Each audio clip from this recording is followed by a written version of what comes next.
The story of a child who was removed from her Christian mother and placed with Muslim foster carers recently gained significant media attention. The government say interracial and interfaith fostering should be a last resort, but for some councils, it's a choice between leaving a child in a care home or moving them to a different family. We've been to meet some of those families. I was talking to one of my friends on Facebook and he was like, so where are you living? I was like, with my family, and he was like, you're living with terrorists. I was like, excuse me. First family I lived with was they were an Indian family, and they were Muslim as well. It was just a massive culture shock because my mum's white.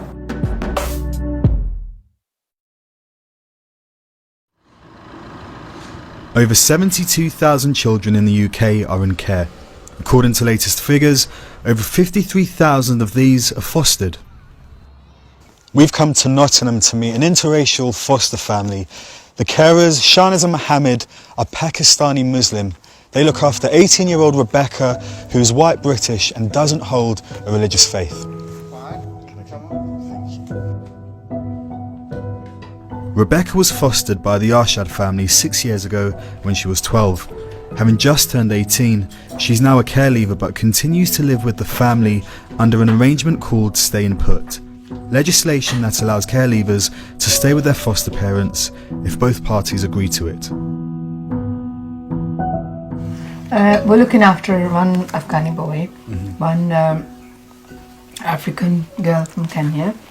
Rebecca has just moved up out of the foster care. Now she's care leaver, but she's staying with us under Staying Put. Rebecca, why have you chosen to stay with this family? I'm literally a part of the family. If I had left, I wouldn't have anyone else to call family. What does this family mean to you?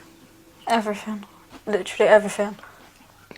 Rebecca can tell you she considered us as her family and she wants to continue to stay with us the rest of her life. You are obviously white British. Yeah. And you're not a Muslim. Were there any cultural challenges moving into this home? I'm not a spicy person, so a lot of the food, they have to make it so mild. So obviously they make separate dishes. Religion-wise, obviously there's certain things you need to know about it, like you can't walk in front of someone if they're praying.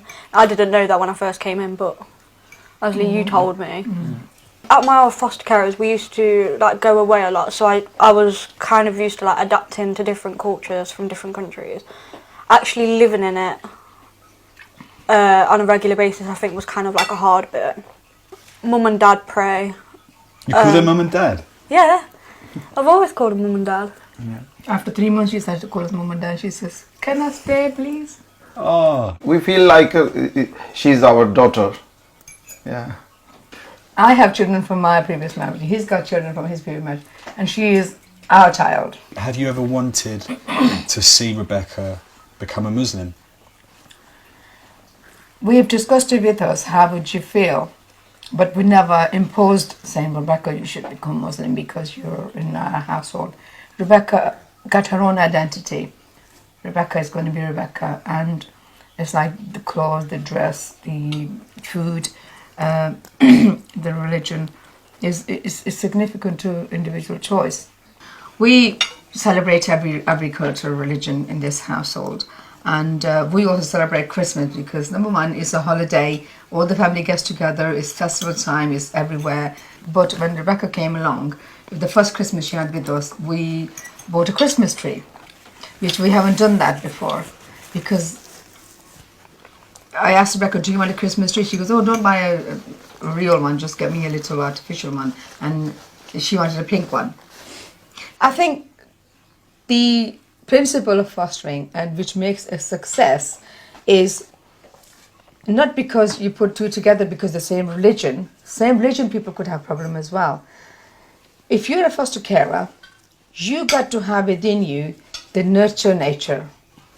You got to look after this child, regardless of case, race, religion, that comes secondary. First is you got to love that child, you got to protect them, you got to make them safe, secure.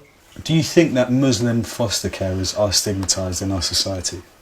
They are, because if the girl goes in a Muslim household, she's going to forget her identity, she's going to forget her religion, she's going to forget her culture, she's going to wear a hijab when she walks out. People normally stereotype that.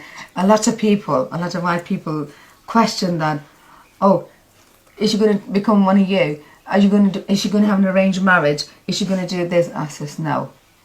She is a child with her own identity. We are her parents. That does not mean we control her life. When I first went to Pakistan, I was talking to one of my friends on Facebook, and he was like, "Oh, what are you doing?" I was just like, "Oh, I'm on holiday." And he was like, "Where are you?" I was like, "Pakistan." He was like, "So where are you living?" I was like, "With my family." And he was like, "You're living with terrorists?" I was like, "Excuse me." When I tell them, like, "Oh yeah, I'm in a Muslim family," they'll start making sudden assumptions. Like, they haven't said it to me directly, but they've like said it behind my back, like, "Oh, I bet her parents have got like explosives or bombs or whatever in their house." And I'm just like, I live there. Like, in my spare time, I don't learn how to make a bomb. I live in a family as any other person would. It makes us feel hurt sometimes because we're trying to give this child the best care of the world. The government doesn't have figures on how many interracial placements exist.